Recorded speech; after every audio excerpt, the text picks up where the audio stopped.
They'll both be able to share personal experiences with you to give this even more context. So, Kathleen.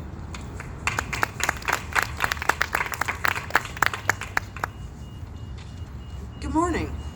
My name again is Kathleen Hernandez. I am a substance use disorder recovery coordinator with AspenPointe's, and I'm here today with the story of how I used naloxone in a personal, obviously myself, in an area where you wouldn't think this would happen.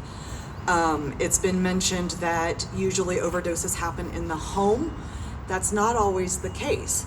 I had gone into a grocery store in Colorado Springs in a part of town that is pretty well known as a good part of town. I don't even happen to go into that grocery store very often. I just was in the area on my way home, had to grab a few things. As I was getting my cart to leave, I hear somebody say, bleep, bleep, bleep, can't quite use what he said. I think she just overdosed again.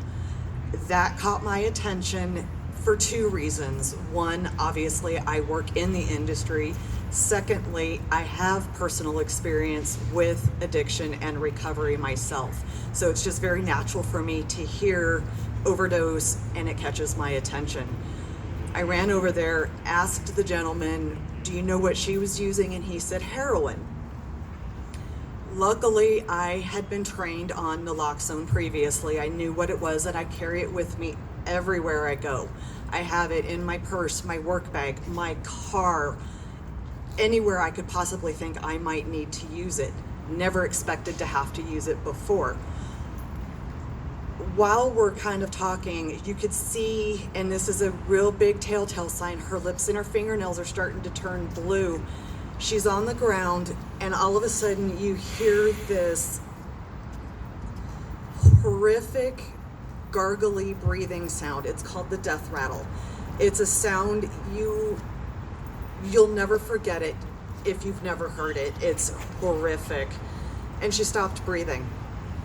He's calling 911 and I started doing rescue breathing with her while I'm trying to dig out this naloxone out of my purse, get it out of my purse, get it opened up, give her the first dose, and it didn't work.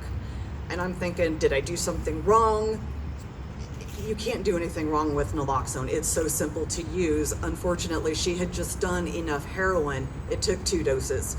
So I gave her the second dose very rapidly. She started breathing again and she came to. When she came to, a couple of different things happened. One, she woke up super sick. We're talking, she was vomiting, she had the chills, and she was in pain. More importantly, she woke up and she was scared, she was humiliated, she was just a mess. It's hard to explain if you haven't been there, but when you are in addiction and you hit that point that you know you have to do something, it's mortifying and it takes everything out of you to keep going. We're waiting for EMS and everybody to get there, and I had the chance to actually talk to her, which helped to calm her. And she told me she got prescribed an opioid because of a surgery, very basic surgery. Honestly, I don't really remember what she said had happened, but it was something pretty minor. I remember that much. And she had no idea that she could become addicted, nor did she have any clue that the next thing she knew, she was going to become addicted to heroin, which is where she was at. She wanted to get her life back. She didn't know how to do that. When you're in the midst of addiction, it's confusing, it's scary, and you give up. You don't want to live anymore, but at the same time, you do want to live. She was in such a nightmare that she was living with her own life. She was absolutely amazed that somebody thought her life was worth saving.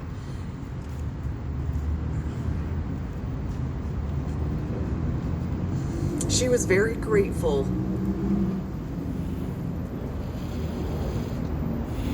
that I happened to be there just by sheer luck and was able to save her life. She, from what I understand, She to this day she went into treatment and is in recovery to this day. If it hadn't have been for that one nasal spray, the gentleman that she was with would have been at her funeral, not living her life with her. So all I can tell you is that while, yes, this does happen in home settings, it can happen anywhere to anybody at any time. So please don't ever think that it can't. I never thought it would happen to me. And then sure enough, it happened 2 other times with people that I knew in a home setting. So with that, I will pass this over to Michael Miller. Michael Miller is an opioid initiative coordinator with Jefferson County Public Health and is here to tell you about his own survival story.